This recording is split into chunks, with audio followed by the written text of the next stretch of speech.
sente? Sì, grazie. Intanto buonasera a tutti.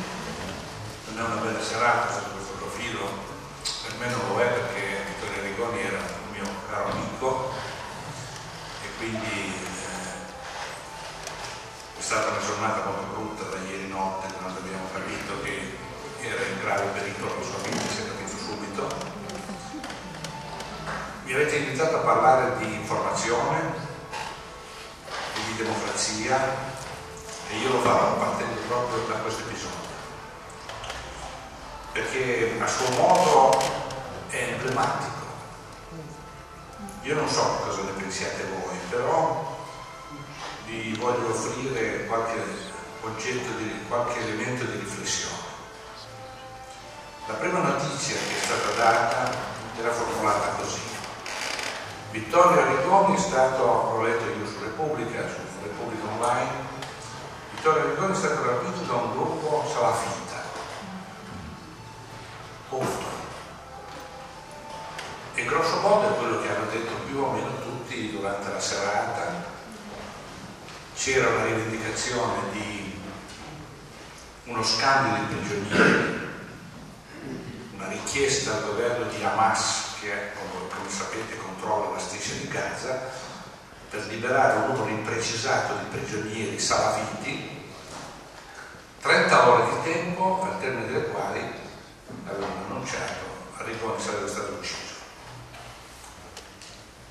La rivendicazione è subito apparsa molto strana, ma la stranezza più grande di tutte è che Arrigoni è stato ucciso prima dello scadere delle 30 ore. E quindi abbiamo la prova diretta che coloro che hanno effettuato il, aperte virgolette, rapimento, chiuse virgolette, non avevano nessuna intenzione di scambiare prigionieri, lo hanno rapito perché lo volevano uccidere, o meglio, non è un rapimento, è un assassinio. Chi poteva essere interessato a uccidere Vittorio Arrigoni? In fondo un ragazzo, un giovane, un infermiere volontario che ha vissuto negli ultimi anni nella striscia di Gaza. Chi avrà voglia di andare a rileggere sul sito, il mio sito, uno dei miei siti internet, www.megacip.info, troverà l'articolo che abbiamo scritto un anno fa, l'ha scritto Pino Cabras, che è il mio collaboratore e direttore di Megacip. Un anno fa, sulla base di dati purtroppo molto precisi, noi abbiamo scritto che la vita di Vittorio Arrigoni era in pericolo.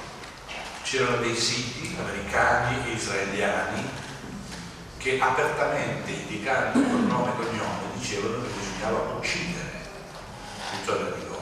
E noi un anno fa l'abbiamo scritto. Adesso abbiamo ripubblicato questo articolo perché sia chiaro a tutti che questa notizia di un gruppo salafita che rapisce Vittorio Arrigoni, cioè un gruppo di islamici, rapisce, uccide una persona che ha dedicato tutti gli ultimi anni della sua vita a raccontare la vita dei contadini palestinesi, che è stato con loro, che li ha assistiti e soprattutto che ha raccontato quello che aveva visto. Lui Vittorio è stato il testimone diretto di quello che è stato l'attacco israeliano contro Gaza. Sono morte più di 1700 persone, gran parte dei quali civili, gran parte dei quali bambini, donne.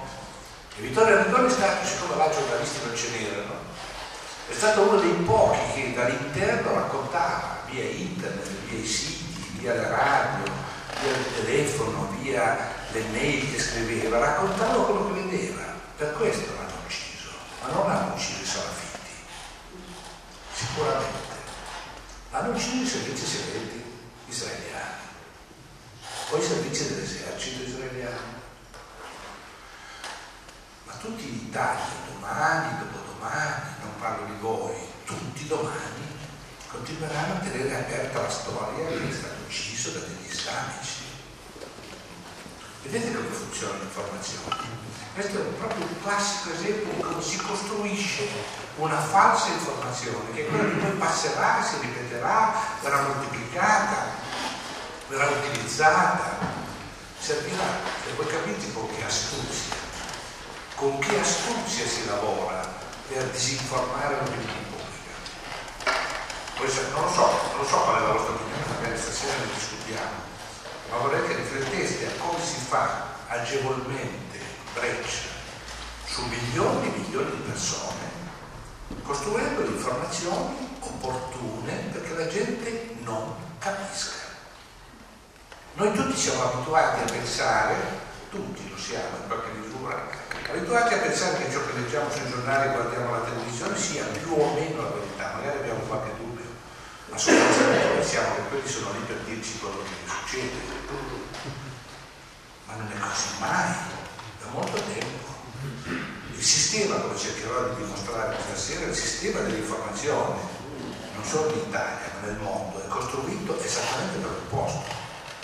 Il sistema dell'informazione e della comunicazione nella quale milioni e milioni di persone vivono è fatto apposta perché questi milioni di persone non sappiano le cose reali che stanno accadendo.